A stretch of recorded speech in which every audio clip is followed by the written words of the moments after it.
Oke, baik, sahabat TDA dimanapun Anda berada. Dari 4 rahasia kita sudah bahas 2. Jadi bagaimana agar produk kita mudah diserap market. Yang pertama, figur otoritas, sudah saya bahas tadi. Yang kedua, Anda harus bisa memunculkan alasan yang kuat kenapa customer memilih Anda, bukan kompetitor Anda. Yang ketiga, Anda harus clear menjelaskan ke market bagaimana mereka bisa membeli produk Anda. Kalau istilah sederhananya adalah how to buy. Jadi bagaimana customer membeli produk Anda. Contoh, figur otoritas Anda kuat, kemudian alasan yang Anda munculkan kuat, why Anda kuat, tapi customer bingung bagaimana cara mendapatkan produk Anda. Tentunya produk Anda nggak laku. Teman-teman sekalian, dulu sebelum ada online, hampir semua transaksi lewat offline. Tapi hari ini kalau kita cermati, 80% lebih kurang transaksi lewat online, 20% lebih kurang transaksi lewat offline. Nah, bagaimana dengan produk Anda? Bisakah diakses lewat online atau hanya lewat offline? Kalau kita mau bicara market size yang besar, harusnya kita terbuka dengan yang namanya online. Luar biasa keren teman-teman ketika produk Anda bisa diakses lewat online. Produk Anda bukan hanya diakses se-Indonesia, bahkan seluruh dunia. Nah, ini market size-nya luar biasa besar. Nah, sudahkah produk Anda mainkan lewat sana? Kalau belum, maka Anda harus siap terbatas dengan market size offline. Contoh teman-teman, rumah makan. Rumah makan itu sejauh yang saya alami, ya radius plus minus 3 kilo lah orang cari makan itu. Sangat amat jarang orang nyari makan sampai 5 kilo gitu. Ya radius yang lebih realistis lagi 2 kilo lah. Artinya kalau Anda rumah makannya di Dinoyo, Malang misalnya, ya radius 2 kilo seputar Dinoyo itu market size Anda.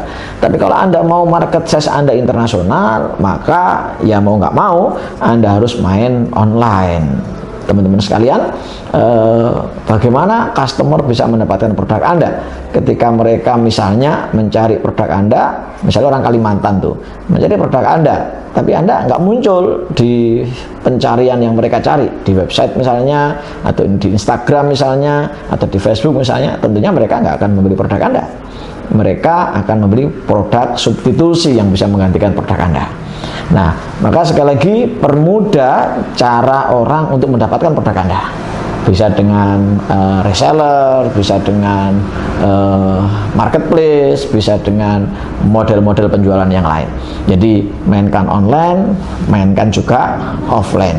Kemudian teman-teman sekalian, selain cara mendapatkannya, cara pembayarannya juga penting.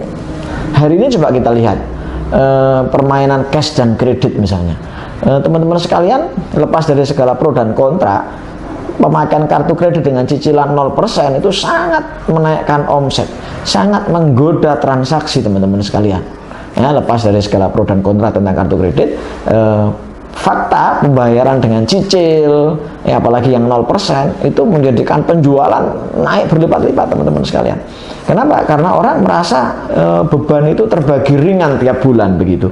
Apalagi yang 0% berarti kan bebas riba begitu ya. Nah, itu juga harus Anda pahami, apakah produk Anda harus selalu cash misalnya gitu. Kadang nggak semua orang hari ini megang uang gitu. Mereka hari ini lebih populer dengan cashless misalnya. Jadi mereka lebih suka bayar pakai kartu debit misalnya gitu, atau kartu kredit. Ini juga mempengaruhi. Makanya di beberapa workshop misalnya, di beberapa penjualan itu selalu berjajar EDC untuk menjadikan mereka berani transaksi saat itu juga. Karena kalau nunggu uang cash, ambil ke ATM-nya jauh, orang jadi malas kembali dan sebagainya. Nah, ada juga yang kadang barang Anda itu bisa dijual dengan barter misalnya.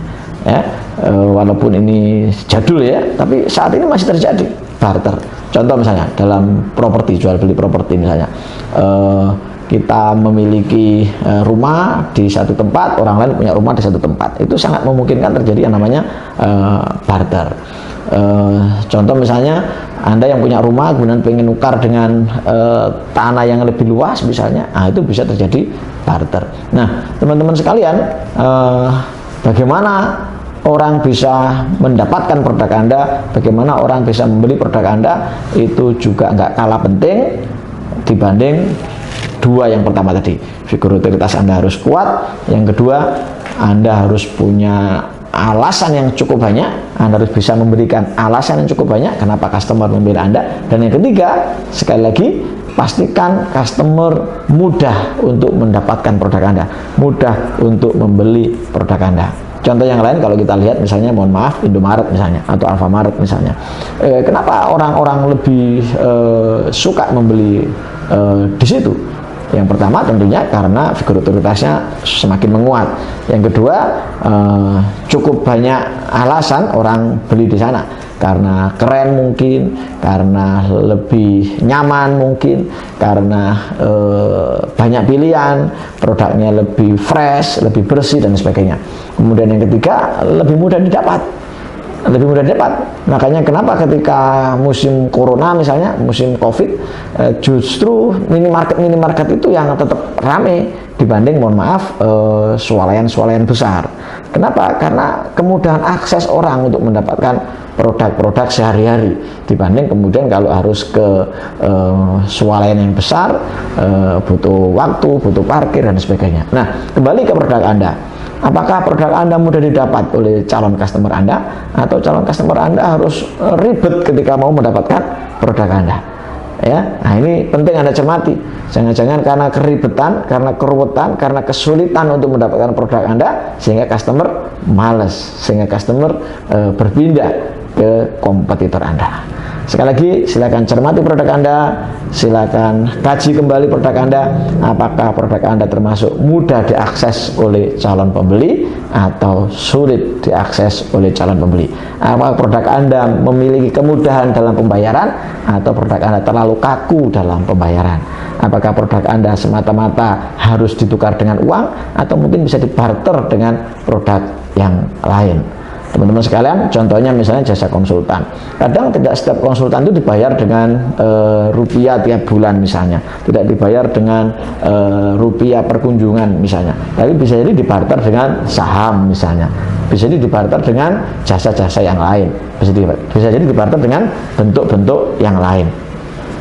Kemudahan atau fleksibilitas dalam bagaimana cara bisa membeli, bagaimana cara bisa mendapatkan, itu menjadi pertimbangan buat customer untuk memilih produk Anda.